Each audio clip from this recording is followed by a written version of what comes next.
Dobar dan, dragi moji. Danas je 18. decembar i dan je pred našu slavu Svetoga Nikolu. Naravno, mnogo ljudi slavi, treba da se napravi slavski kolač i zato sam ja rešio da snimim kako mi, to jest ja, u našoj kući pravimo taj slavski kolač. Slavski kolač uglavnom prave domaćice, ali evo ne znači da ne mogu ni domaćini da naprave slavski kolač. Ovaj je postan kolač, naravno, pošto je Sveti Nikola posna slava. Ima kolača gde ide jaje, mi nećemo stavljati jaje. I recept je prost. Znači, ide 500 g mekog brašna, tipa 500. Ide 15 g šećera, 10 g soli, 10 g ulja. Margarin, on je tu da se premaže kolač, da se istopi i premaže kolač pre pečenja, a i posle pečenja da dobije lep sjaj i tako dalje. 280 ml mlake, vode i 20 g kvasca, ako je sirov, ako ne, onaj u kesici, znači jedna kesica kvasca. Eto, to je sve i idemo sad u pripremu i vidjet ćete korak po korak kako sve to ide. Znači, idemo kvasac, šećer, to malo promešajte da kvasac ode malo na dno, da se dobro pomeša, sok,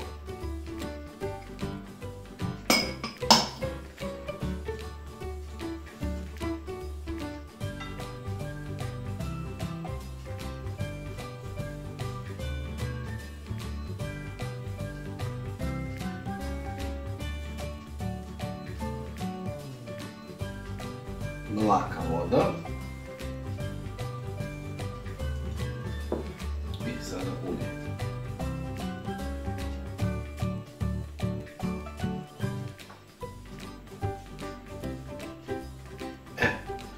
Možete sada da vam se testo ne bi lepilo za ruke, malo ulja sipate na dlanove, to lepo razmažete. I pre nego što testo stavite na dasku, na radnu površinu, ovde ga malo čini, izmesite.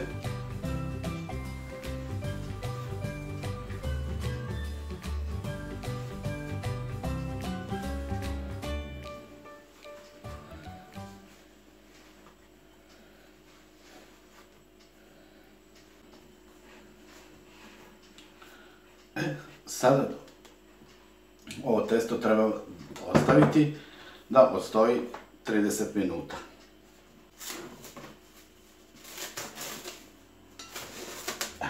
Prekrijte folijom, ovako.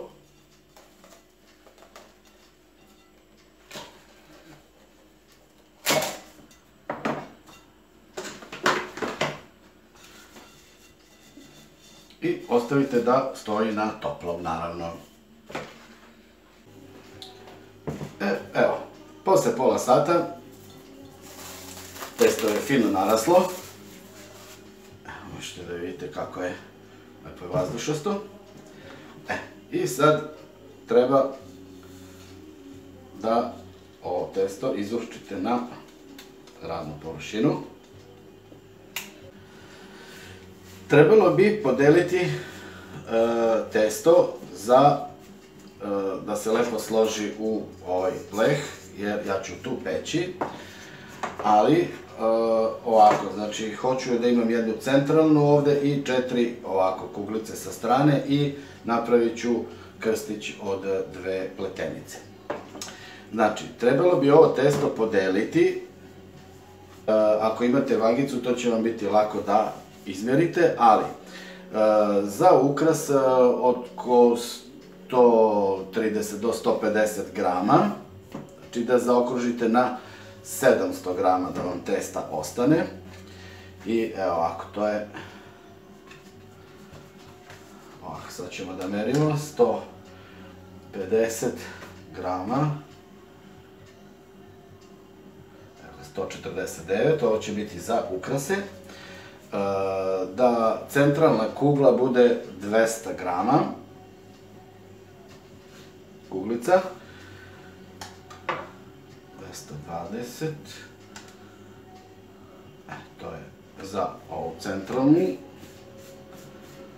koja će biti, i sad mi treba 4,5, znači 125.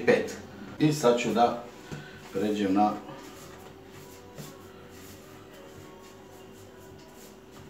pletenice. Znači, od ovoga treba da ispadne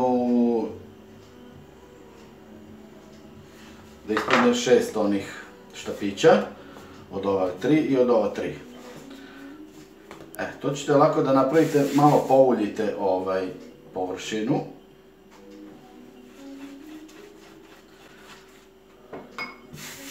Lepo razmažete ovako.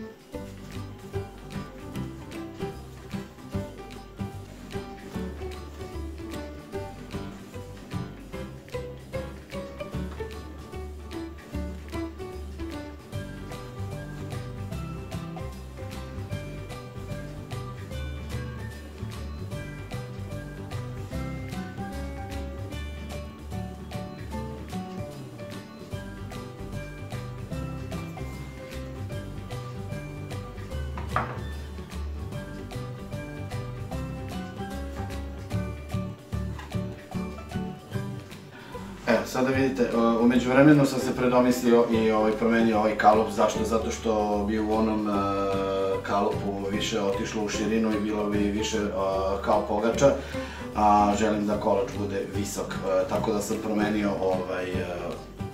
ovu posudu. Sad, evo vidite kako sam ja to poređao. I sad ove pletenice koje sam napravio, evo ovako, one će ići, evo ovako, jedna ide,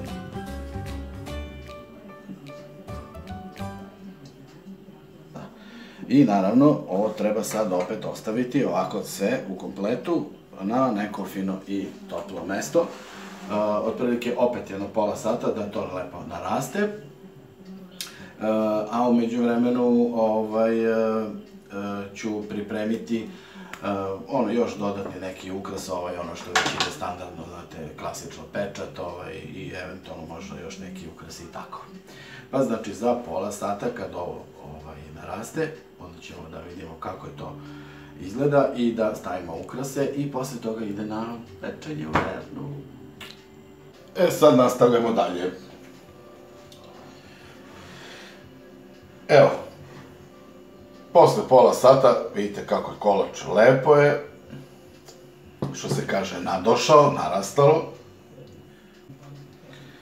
Evo, sad ću iskoristiti i ovaj margarin da zalepim ove ukrase koje sam napravio među vremenu.